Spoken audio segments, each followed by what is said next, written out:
Venezuela, a country of stunning beauty and grace. It is a land teeming with life and natural wonders. Boasting the highest waterfalls in the world, Venezuela is a country of diverse topography. From the snow-capped mountains of the Andes to the jungles of the Amazon, Venezuela has left an impression on its visitors throughout the ages. Tierra de Gracia, land of grace, was the name Christopher Columbus gave to the shores of the Gulf of Paria, which he discovered on his third voyage to the New World in 1498. Noting the comeliness of the native inhabitants, their unclothed bodies adorned with pearls, along with a great volume of fresh water pouring into the Gulf, Columbus surmised that he was near the site of the Garden of Eden. On a follow-up expedition a year later, in 1499, an interesting discovery was made. On this voyage, commanded by the Spaniard Alonso de Ojeda, they sailed west from the Gulf of Paria to Lake Maracaibo. There they discovered that the native Indians lived above the shallow water in thatched huts built on stilts. Settlements built on stilts suggested Italian Venice to Ojeda, who named the country Venezuela, or Little Venice. Today, Venezuela is one of Latin America's 7th largest countries with over 19 million inhabitants. As a world-leading exporter in oil, Venezuela's economy is dominated by petroleum production. It is one of the wealthiest countries in Latin America, although the affluence exists with poverty in striking contrast. Especially in Caracas, the capital and principal metropolitan area. But despite the contrast and constant change Venezuela has undergone since the time of Columbus, it is a country that has remained rich in religious tradition.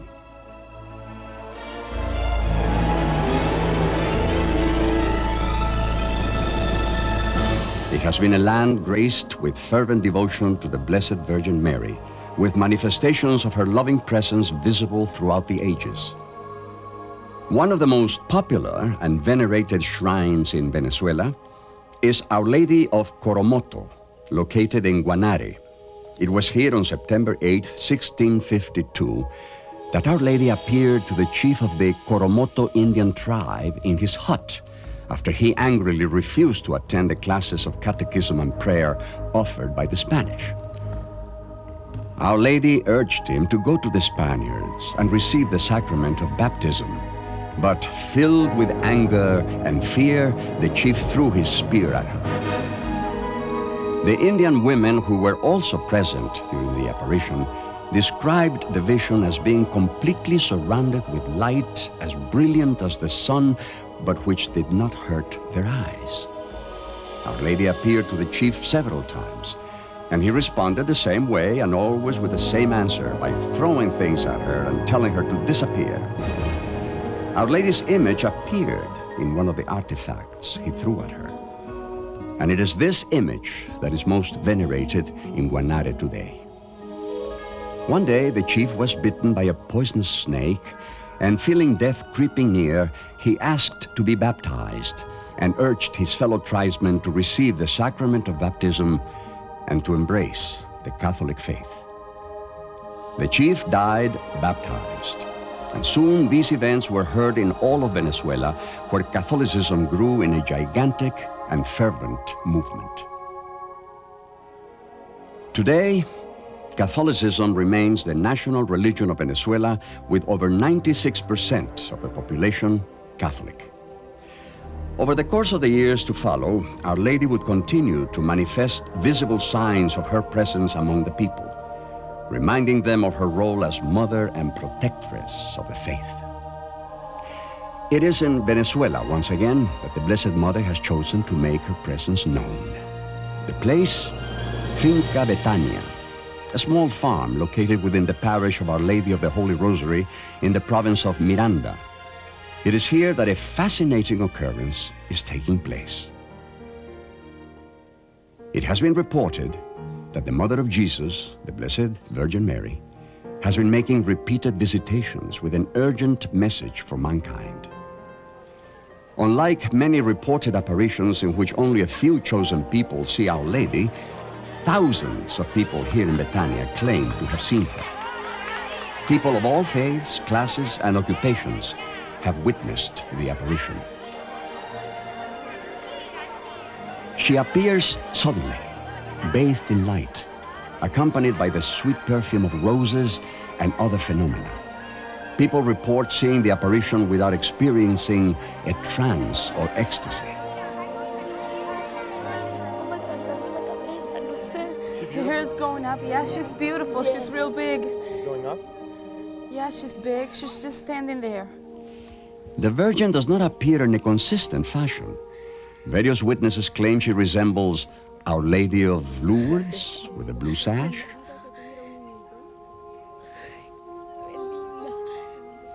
Allá, mira.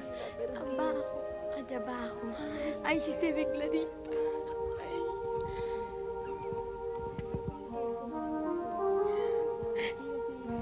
Others have seen her resembling the image on the miraculous medal, Our Lady of Mount Carmel or Our Lady of Sorrows.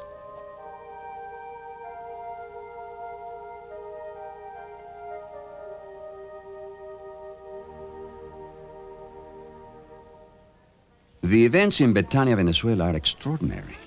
The apparitions continue to be reported. This, however, is not the first time that masses of people have claimed to witness the visible presence of the Blessed Mother in an apparition.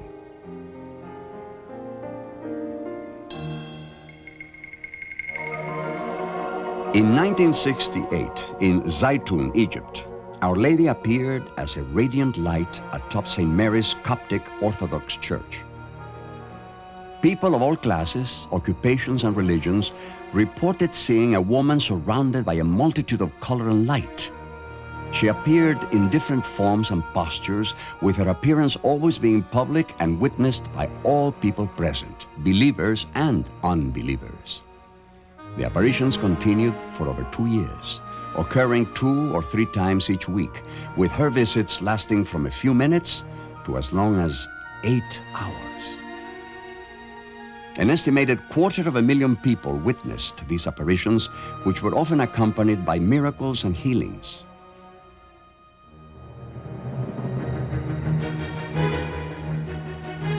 Today in Ukraine, a similar phenomenon is being reported. On April 26, 1987, on the exact day and hour of the anniversary of the Chernobyl accident, a young schoolgirl saw the Blessed Virgin Mary on the balcony of a church. News of this appearance quickly spread.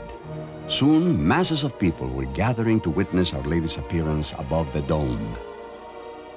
Today, word of her appearance at open field shrines in Ukraine have reached the world, and unconfirmed reports indicate that eyewitnesses number in the thousands. Why are so many people reporting appearances of the Blessed Mother? And why now? Is she making her presence known in Betania? Father René Laurentin, a world-renowned author and Mariologist, has traveled throughout the world investigating many of these reported events. He believes the multitude of apparitions are an urgent call to a world headed for self-destruction. There are very serious and grave situations in the world today, so there are many reasons for the Virgin to appear and alert us.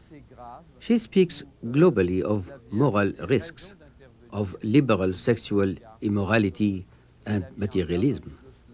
The world has rejected God, and it is quietly and patiently abandoning itself to sin.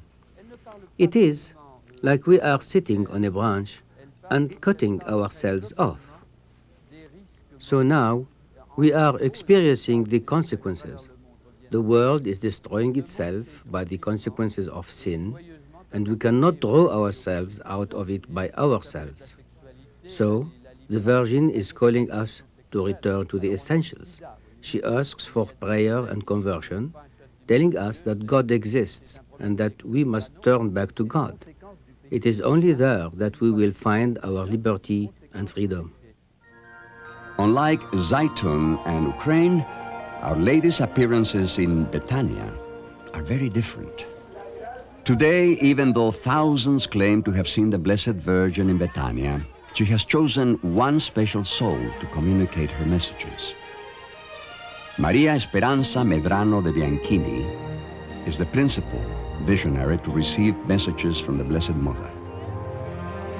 As a devoted wife and mother, Maria Esperanza has been blessed with many mystical graces. Hailed by many as one of the most incredible mystics of our time, she has often been compared to the famous Italian mystic and stigmatist Padre Pio. Some of the many charisms Maria is reported to be gifted with are the ability to read souls, bilocation, transfiguration, levitation, and the stigmata, which she receives every Good Friday.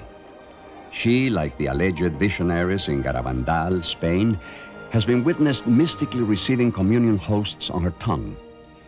She has also been blessed with the perfume-like odor of sanctity, that of sweet-smelling roses that are said to surround her, and many claim she possesses the gift of healing.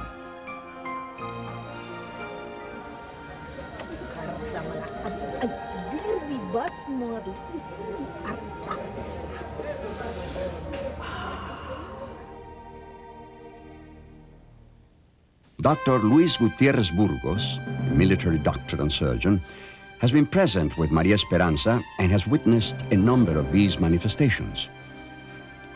He has performed thorough medical examinations on her before, during, and after many of these experiences. He refers to them simply as medical mysteries. I am not the only one to have witnessed these manifestations. Many others have as well, such as other doctors, family, friends, and many professional people who don't tend to nonsense. What I have witnessed has defied all scientific explanation. After a thorough examination of Maria, I am convinced these events cannot be faked. The only explanation that I can offer is that something more powerful than the laws of nature, something of a divine origin, has occurred. Throughout the history of the Catholic Church, mystics have been viewed with great reserve, even skepticism. The Catholic Church has never conferred its stamp of approval on an alleged mystic during his or her lifetime. Maria, like others before her, must stand the test of time.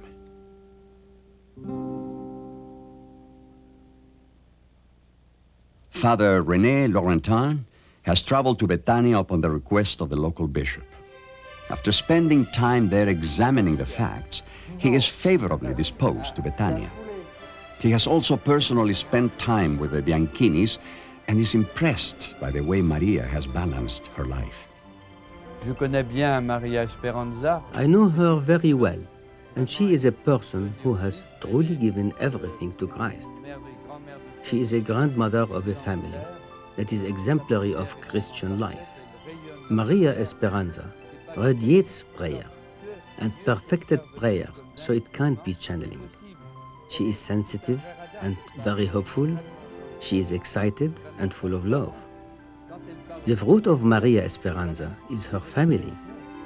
She is a devoted wife and mother who has been able to maintain a great balance in her life. Between the great demand placed on her by others and finding time to maintain her family, Maria has successfully been able to not only fulfill her daily duty, but to nurture her spirituality. She has a profound spiritual life, supported by fervent prayer. She always makes prayer a priority, sometimes praying all night. I am very impressed and admire deeply her conviction. Throughout her life, Maria has experienced private apparitions of the Blessed Mother, Jesus, and various saints.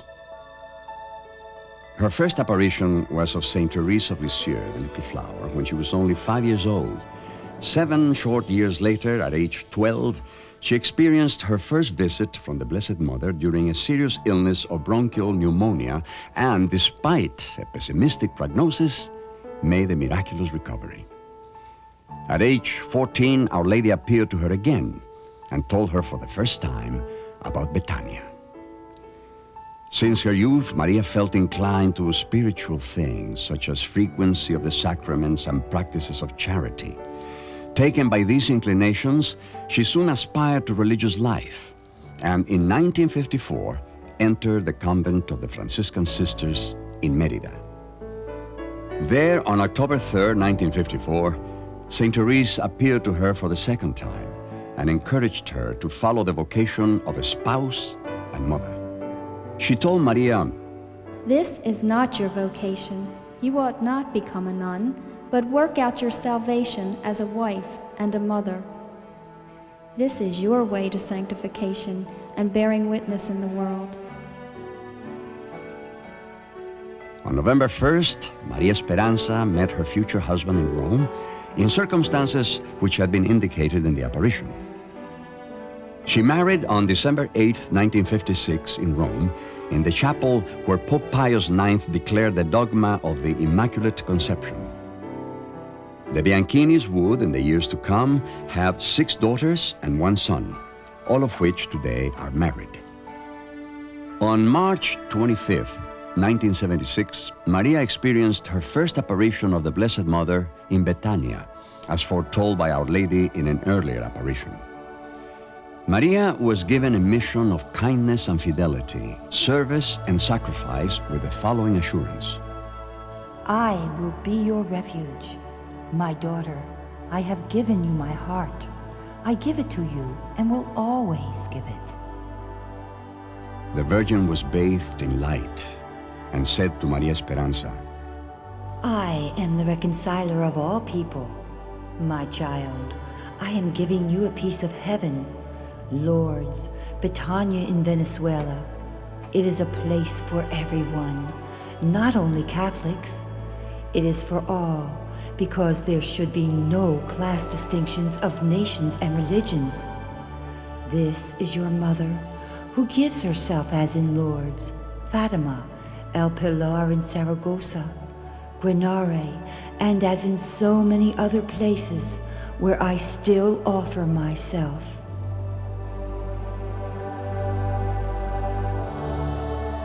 For the next 2 years, Maria would continue to experience private visitations with Our Lady.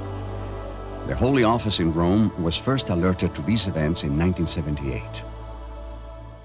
It was on March 25, 1984, that the apparitions underwent a dramatic transformation, changing from private apparitions to public. It was during the Feast of the Annunciation and the celebration of the 8th anniversary of the first apparition in Betania that a tremendous set of events were about to unfold. After celebrating Mass on that beautiful, sunny afternoon, those present retired to the compound below. While they were relaxing and enjoying their picnic lunches, some children were playing by the water of the cascade, when suddenly a woman of stunning beauty appeared above the waterfall. She held a rosary in her hand and was bathed in light. Her appearance lasted a very short time.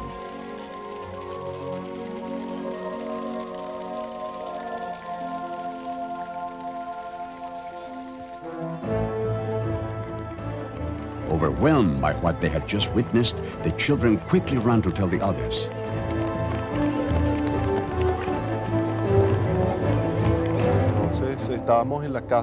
We were in the house, in the country house, when all of a sudden we heard some children calling us. They said they were starting to see the Virgin. The Virgin, they said. It surprised us. We thought that it had to be a fake apparition or actually just child's play. Excited by the news, yet skeptical, the crowd hurried to the place of the apparition. And so, we went toward where they were, and you could actually see a white figure at the edge of the jungle where the trees were. I could actually see a figure, a feminine figure, all in white, which had taken shape by the edge of the jungle. Now, I know a little bit about optical phenomena and solar effects, and I was a little skeptical. I was trying to see if it was just the rays of the sun causing this image, but no, it was a white figure there by the trees. It just paralyzed us. It was so impressive. She emanated an incredible light, and it was very impressive to see this person. It was like an image made out of marble, and even though we were seeing this through the leaves and through the trees did not interfere with this image. You could see her perfectly. And then, the Blessed Mother suddenly turned slightly, and she began to ascend. It looked as if this marble was turning into dust. It was as if this solid form was turning into dust and she was disappearing. In that moment, it was as if there was no wind and no time. Then suddenly, she disappeared, and an incredibly strong breeze came over us, and many of the people fell to their knees. On that day, 108 people were present. All of them saw Our Lady. She appeared in many different ways under many different titles, and was witnessed by people of all walks of life, young, old, religious, and laity.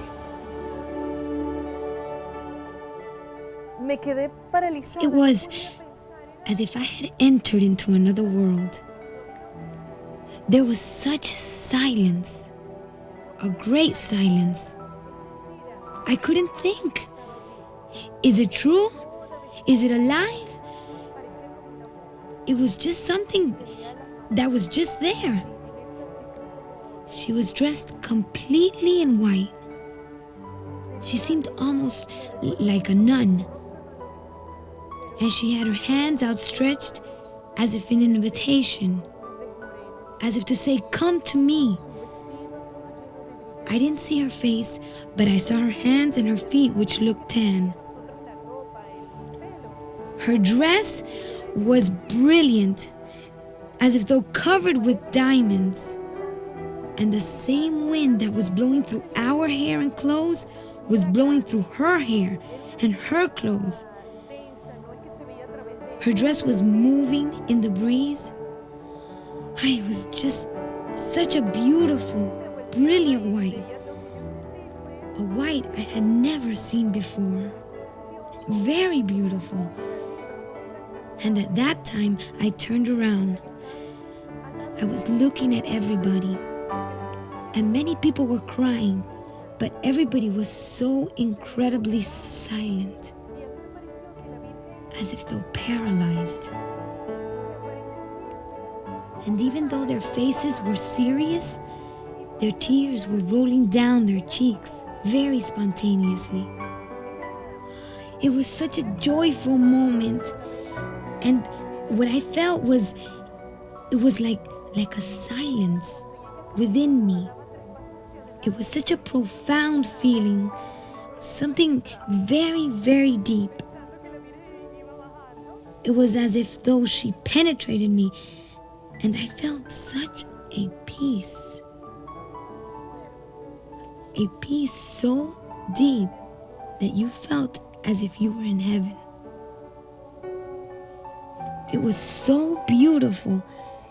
It was so beautiful, I cannot explain it. It is such a warmth that you feel inside. There are simply no words to explain it. Our Lady made 7 appearances that day in Betania, with her visits lasting from 10 to 15 minutes. The last apparition lasted half an hour. On that day, she gave the following message. My children, I am Mary, Virgin and Mother, reconciler of people and nations. I come with my Son in my arms to reconcile you. O sublime hope for all, pray the rosary. My children, you have seen and felt me, experiencing the reality that I live among you. Continue faithful to my call, and let us walk the way together, for I will guide you. From March 1984, the crowds grew larger and the apparitions became more numerous, particularly on Saturdays, Sundays, and feast days. On November 21st, 1987, Monsignor Pio Bello Ricardo, Bishop of the Diocese of Los Teques, after a thorough investigation, issued a pastoral letter approving the apparitions, thus making this the fourth apparition site to be approved within the 20th century. Los efectos que se producen en Finca Betania todos han sido buenos. As far as I can see, all the results from Betania are positive. People who have abandoned all religious practices for many years recover their faith in Betania. People who are in danger of losing their lives and their souls find themselves again in Betania. So the effects of the apparition in Betania are perfectly agreeable with the Church's criteria for favorably judging apparitions. The apparitions here in Betania have been approved in their authenticity. My declaration is that these apparitions are authentic and supernatural and are of divine origin. In his pastoral letter to Rome, he states, "The apparitions here have engendered a search for God and for interior life, openness and obedience to the Church, solidarity and fraternal sharing. The place where these apparitions have occurred be considered as sacred, and that it be considered as a cause of pilgrimage and a place of prayer, reflection and worship in which liturgical acts can be carried out, especially the Mass and the administration of the sacraments, always following the laws of the Church and the norms of the Diocesan Pastoral Council." Since the approval of these apparitions of March 25, 1984, it has been reported that the alleged apparitions continue, and many people claim to see Our Lady in Betania. Although no formal commission has been appointed by the bishop to investigate the alleged recent apparitions, the bishop remains favorable and continues to closely monitor the events in Betania. He has welcomed the Virgin's request for construction of a church in honor of Our Lady, the reconciler of peoples. Known and venerated in Betania as reconciler of people and nations, Our Lady stresses the great importance of reconciliation with God, family, and neighbor. Her messages represent a call to restoration and deeper penetration of the Catholic faith, especially urgent in a world in which so many deny God.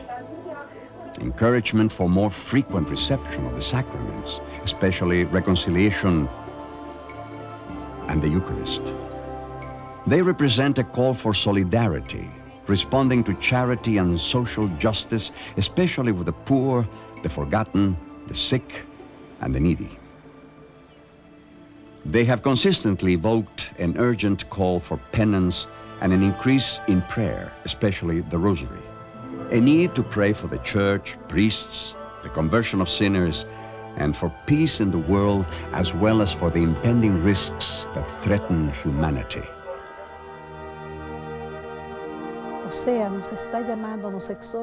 Our Blessed Mother is calling us, exhorting us to pray the Rosary.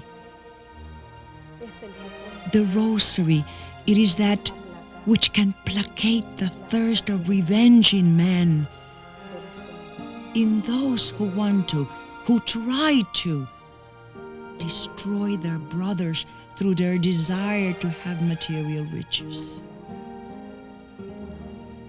They believe they can obtain everything through their weapons and armaments, but it is only the Rosary that is going to achieve this.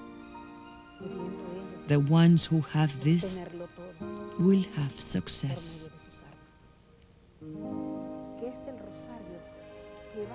Our Heavenly Mother wants us to believe in God. She begs that we pray the 15 mysteries of the Rosary daily. It is this which is going to detain Satan.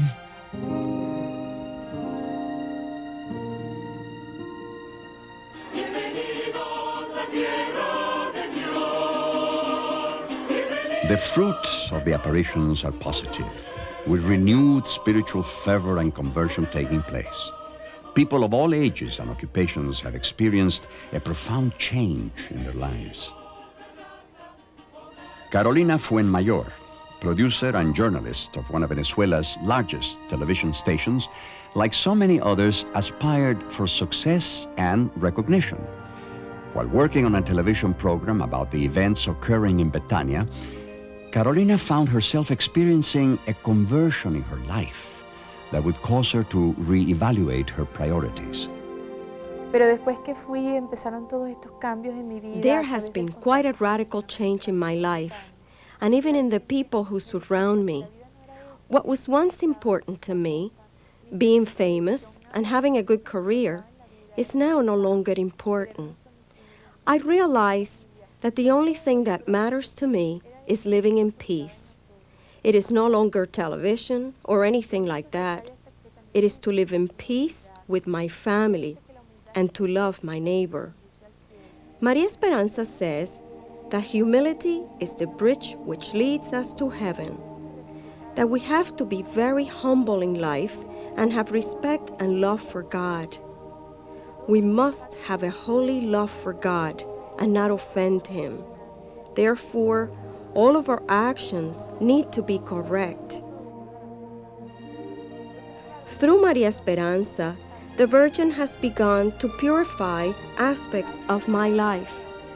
And then, of course, my life has changed. I began to need and to love prayer. I attend Mass as often as I can. I realize the importance of the Eucharist, receiving God as often as I can during the week, not only on Sundays. This has all been quite a radical change. But after I went to Betania, I realized the truth and the importance of living the gospel message and loving my neighbor as myself. It is important that everyone know this. The message of Betania is very important for our times. The strong presence of religious and the faithful is a positive result of the apparitions. Father Oti Osa Aristazabal, a local priest responsible for providing the pastoral services at Betania, has experienced a deepening of his own faith. He believes that the greatest fruit of the apparitions is the abundance of grace and conversion people here experience. I am particularly impressed by the crowds, the intensity of the prayer, the healings and the remarkable fruit of conversion, which are all present at Finca Betania. People who have never prayed now regularly recite the Rosary.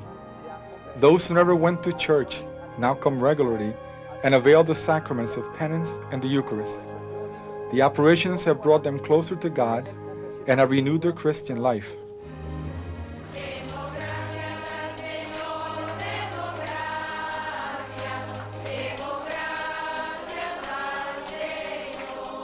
In addition to the profound spiritual conversion taking place, incredible phenomena has deepened the faith of many.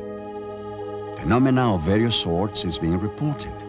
People have testified seeing a mysterious fog that seems to come out from the trees on the hill, intense light that would brighten the hill, and at times a profusion of flowers that would cover it, especially roses.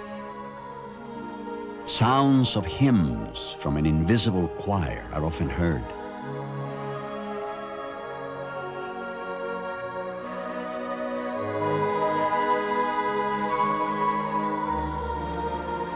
Still others have reported strange lights and movements in the sun.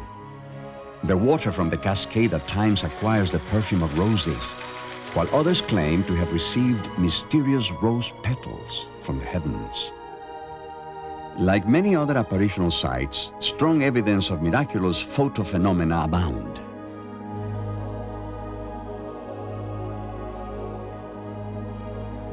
It is believed, however, that of all the signs, the most powerful and significant manifestation of God's love was given on December 8, 1991, on the Feast of the Immaculate Conception.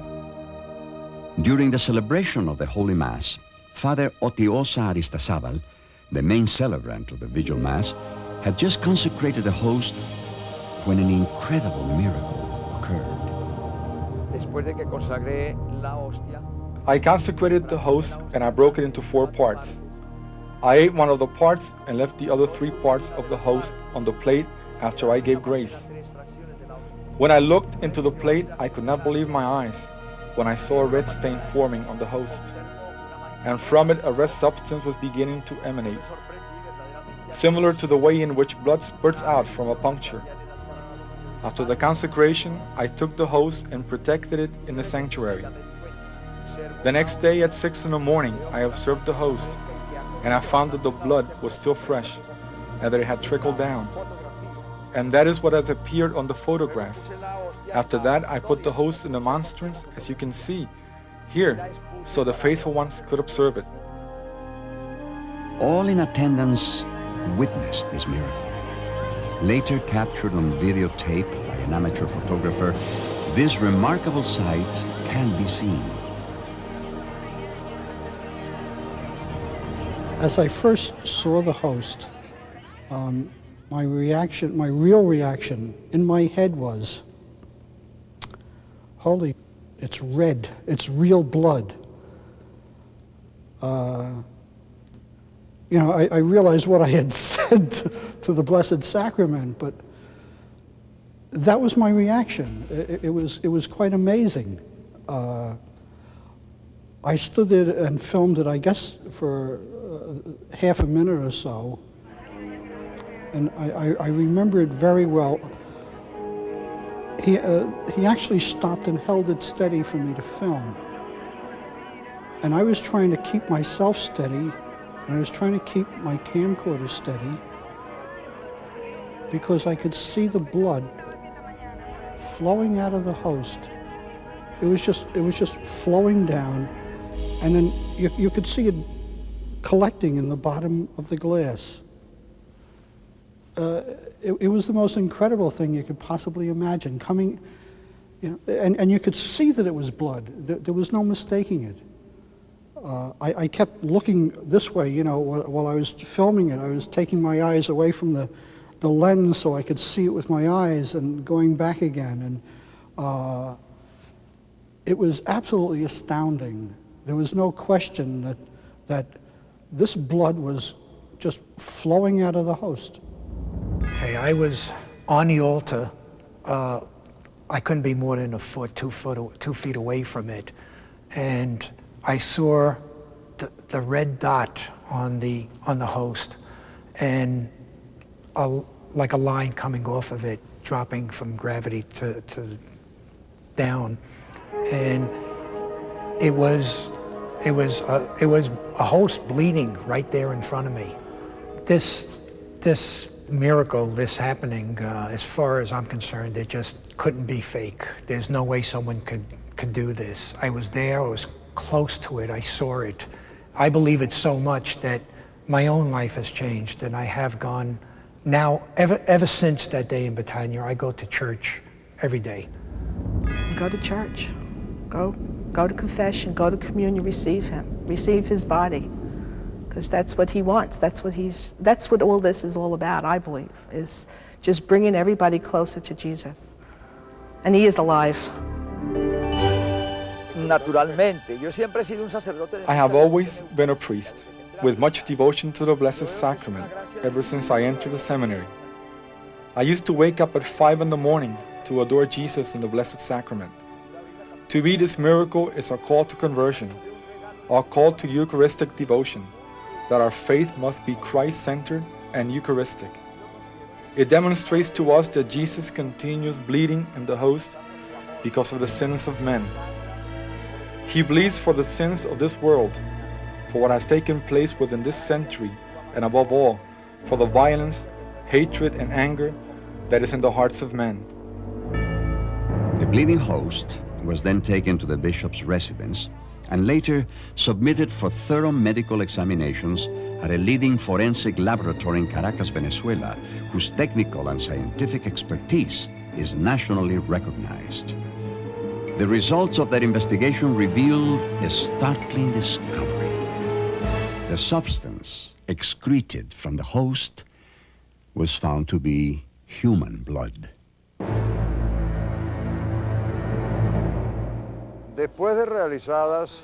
After having conducted sufficient investigation, first with the witnesses on the fact, and after the laboratory's investigation, it seems to me that without a doubt a miracle has occurred here in which God has manifested to us the real presence of the body and the blood of His Son, Jesus, in the Blessed Sacrament.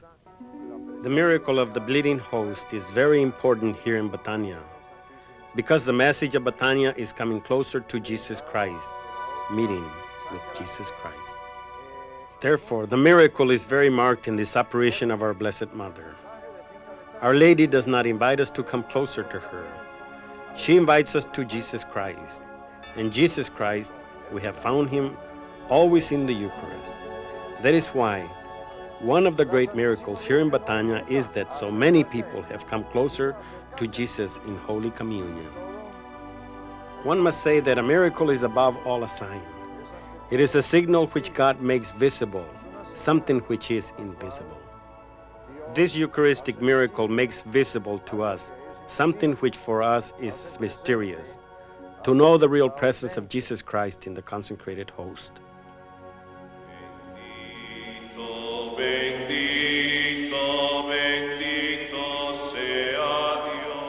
Today, this Eucharistic miracle resides at an ad hoc reliquary at the bishop's residence in Los Teques. In addition to the incredible manifestations being witnessed, the healing presence of Jesus reaches far beyond Betania.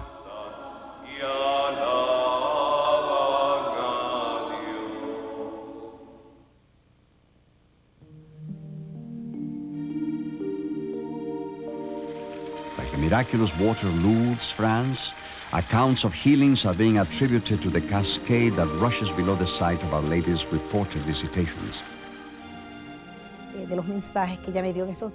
Our Lady told me that the waters would be like the waters of Lourdes and heal the sick,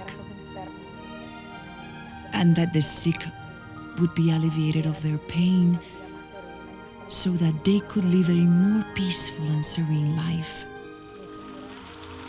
because this was the holy fountain of Betania. This is the first time I have been to Betania. I've come to thank Our Lady for the miracle performed for me. I was mute and half paralyzed. A friend of mine brought me water from the cascade and asked me to drink it. Within 10 hours, I was completely healed. Now, I love Our Lady even more, and I have come here to give thanks. The fruit from this apparition abound, with many documented cures and healings being reported. People suffering from various afflictions have claimed healings from paralysis, malignant tumors, cancer, leukemia, and other life-threatening diseases, even AIDS.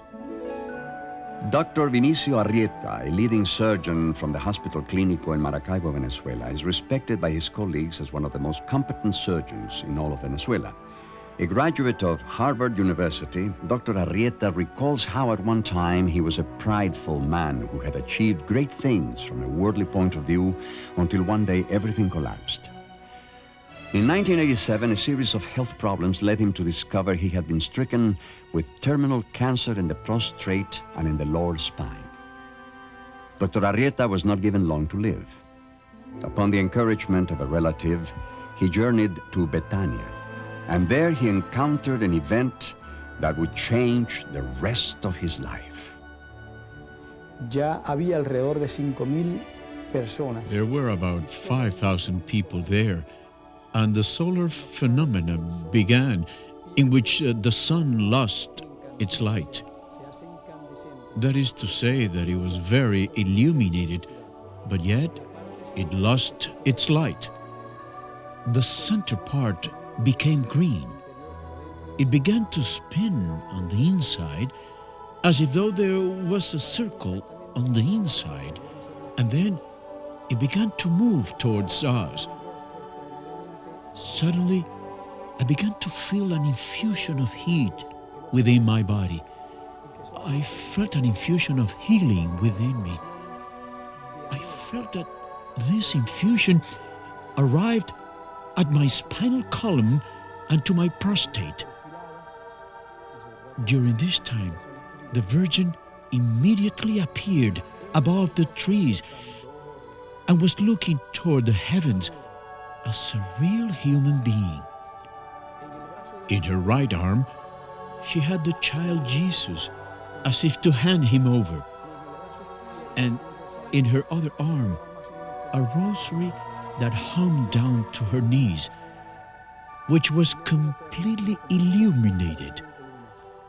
Her glance was lightened up, and it arrived at my body just as it did to 500 other people who were seeing the Virgin at that moment. I knew at that moment I was cured. Dr. Arrieta returned home and, in the weeks that followed, underwent extensive examinations by a specialized team of diagnosticians. Their final prognosis determined that an unexplainable cure had indeed taken place. I am a professor at the School of Medicine, and I have been working in this specialty for over 22 years. My experience is not only in nuclear medicine, but also in tumors. That is why this case was especially interesting to me, particularly because of the type of sickness Dr. Arrieta was diagnosed with. After intensive examinations, my impression of this case now is that only religion could have done more for him than science, because there is no scientific explanation for what happened to him. At times, there are things that happen within the organism we call the human body that science cannot explain, and this, apparently, is one of those cases. Although very little has been reported about the happenings in Venezuela, word of these incredible events are now beginning to reach the world. In addition to the special reports and local coverage by Venezuela's largest television station, Venevision, international broadcast and print agencies have also covered the story.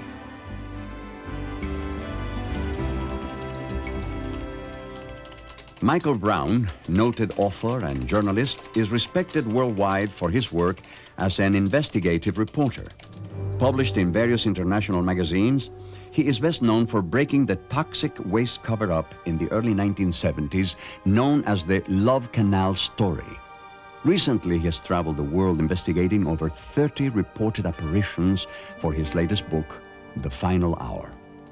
As a result of hours of research and in-depth interviews with visionaries and mystics from around the world, he has concluded that the times we are living in are crucial. Michael shares his insights. A few years ago, I would never have thought that I'd live to see events like those, phenomena like those that you witnessed down in Betania. I didn't think anything like that existed. It's beyond my wildest imagination. But it does exist. The phenomena does occur there. I saw it myself. And any journalist has to rely on his own observation. And then I listened to Esperanza, and I listened to what she had to say. Because this isn't just a light show. There are things that go with the phenomena, and those are messages for the entire world. What she is saying that the Virgin has conveyed and wants to convey to all of humanity is that we're approaching a very serious moment soon. That this is a time of decision for mankind. Either we go towards evil or we go towards God. We can't risk anymore, the Virgin is telling her, divine wrath. There are going to be cataclysms and major wars if mankind continues to descend into the pit of sin. So it's a tremendously urgent call to mankind to convert, to pray, to fast, to love, to have faith in God and devotion to God.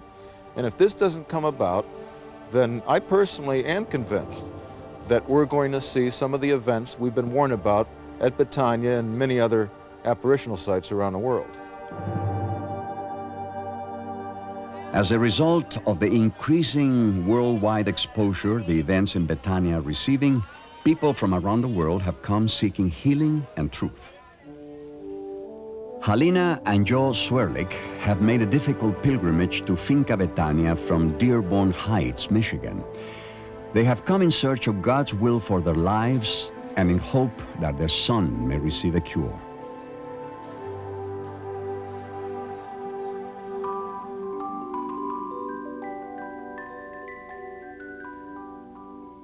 At the early age of 14 months, their son, Neil, suffered a cardiac respiratory arrest.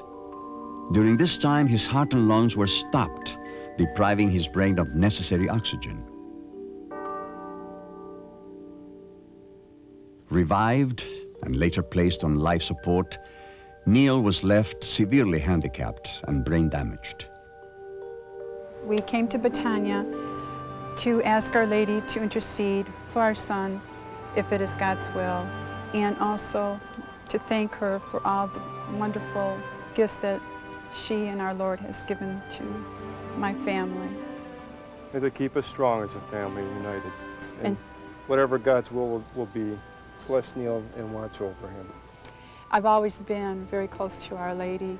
I've always prayed to her and to Jesus, and I just wanted to feel peace, because it's so hard as a mother to deal with something wrong with your children. And I just felt like I was very connected with her, because I understood her suffering with Jesus on the cross. And I've just been so close to her, and I've come to Betania because for more inner peace, and for Neil, then I may ask for God's grace for his healing, if that is his will.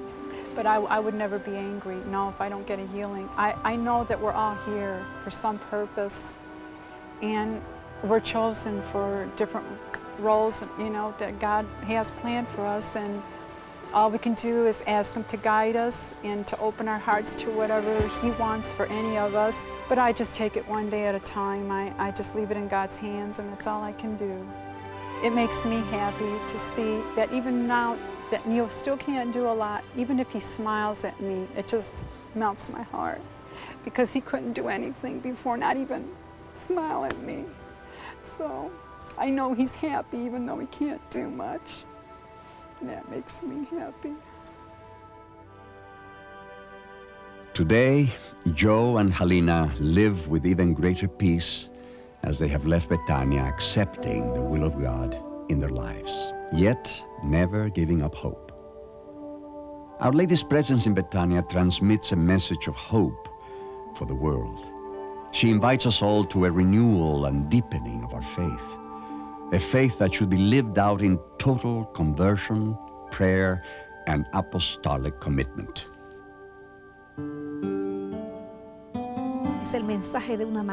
It is the message of a mother for all her children, of all ideologies, of all races, of all nations. She is calling us, imploring us, because the moment has arrived for us to wake up, for souls to awaken.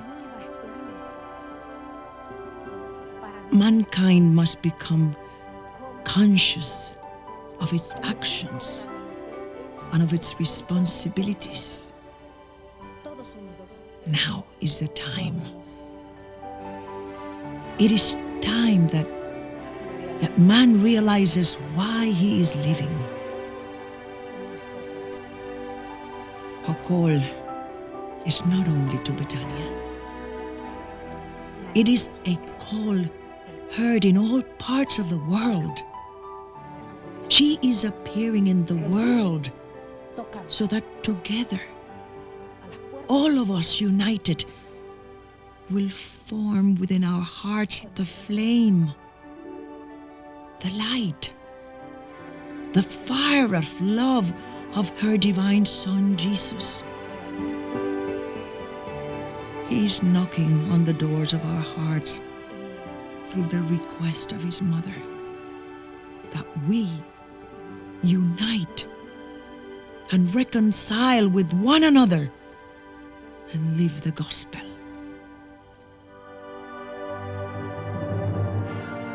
Little children, today in these times, He with me wishes to renew consciences, because mankind is currently abusing the graces received and is moving toward perdition. If there is no change and improvement of life, He will succumb under fire, war, and death. We want to stop the evil that suffocates you, the evil of rebellion, and overcome the darkness of oppression by the enemy. This is why again in this century, my divine Son arises, so that you will follow His steps as a shepherd of souls and obtain the alliance of peace among people and preserve your hearts as clean temples. Throughout history, the Blessed Mother has made repeated visitations to the world, interceding on behalf of a people who have rejected God.